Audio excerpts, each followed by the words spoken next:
पछाडि हुनुहुन्छ, म तपाईँको आवाज लिन्छु। म कमरेड प्रचण्डलाई भन्न चाहन्छु, सत्ताको भत्ता खाएर कति दिनसम्म मैभत्ता हुनुहुन्छ?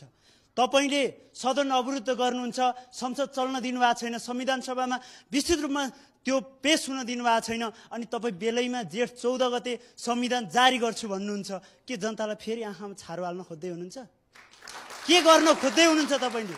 सदन कति दिनसम्म अवरोध गर्नुहुन्छ? अब अरू कति दिनसम्म जनतालाई बन्दक बनाउन चाहनुहुन्छ? अरूले हालेको भोट चाहिँ के हो?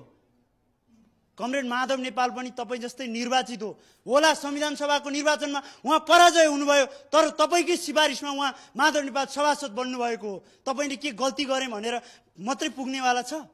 तपाईँ सरकारमा भएको बेला तपाईँका पार्टीका नेताहरू सरकार छोडेर सडकमा आउनु पर्दछ भन्दैछन्। तपाईँ आज सरकार बाहिर हुँदाखेरि तपाईँको पार्टी सरकारको नेतृत्व गर्नुपर्छ भन्ने कमरेड किरणहरू तपाईँकै पार्टीका मान्छेहरू हो कि होइन? तपाईँहरू के भन्न खोज्दै हुन्छ? आज सरकारको नेतृत्व गरेको बेला सडकमा जाने र सडकमा भएको बेला सरकारको नेतृत्व गर्नुपर्छ भन्ने यो दोधारे नीति कहिलेसम्म पाल्नुहुन्छ कमरेड? तपाईँलाई धन्यवाद। तपाईँको परिचय दिनुहोस् न। म प्रेम गुरागाई, आरआर क्याम्पसको सोभि सदस्य। हस्, धन्यवाद। उहाँ चाहिँ जनता हो कि होइन होला, आफूलाई के लाग्छ? जनता हो, नागरिक हो। उहाँले आफ्नो कुरा तीखोसँग राख्नुभयो, म फेरि पनि उहाँलाई धन्यवाद दिन्छु र मलाई उहाँप्रति त्यस्तो गुनासो केही पनि छैन। तर जहाँसम्म उहाँले भन्नुभयो भनेको कुराप्रति फेरि मेरो नितान्त भिन्न मत छ, उहाँको भन्दा उल्टो मत मेरो छ।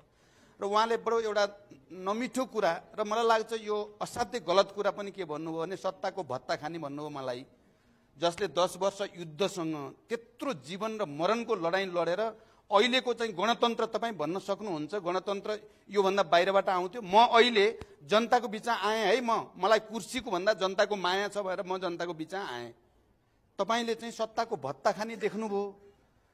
50औं वर्षदेखि नेपाली जनताको रगत पसिना चुसेर अरबौं खरबौं कमाउनलाई तपाईँले सत्ताको भत्ता नदेख्ने, तिनलाई लोकतन्त्रवादी देख्ने, जनता बाहेक राष्ट्र बाहेक केही छैन, म राष्ट्रको निम्ति मर्न तयार छु, राष्ट्रिय स्वाधीनताको निम्ति भनेर कुर्सी छोडेर आउनलाई तपाईँ सत्ता र भत्ता देख्ने, यो उल्टो भयो तपाईँको आँखा। जबसम्म यस्तो उल्टो आँखा रहन्छ मलाई नेपालको प्रगति हुँदैन, पुरानै नेपालतिर फर्किन्छ भन्ने चिन्ता लाग्छ।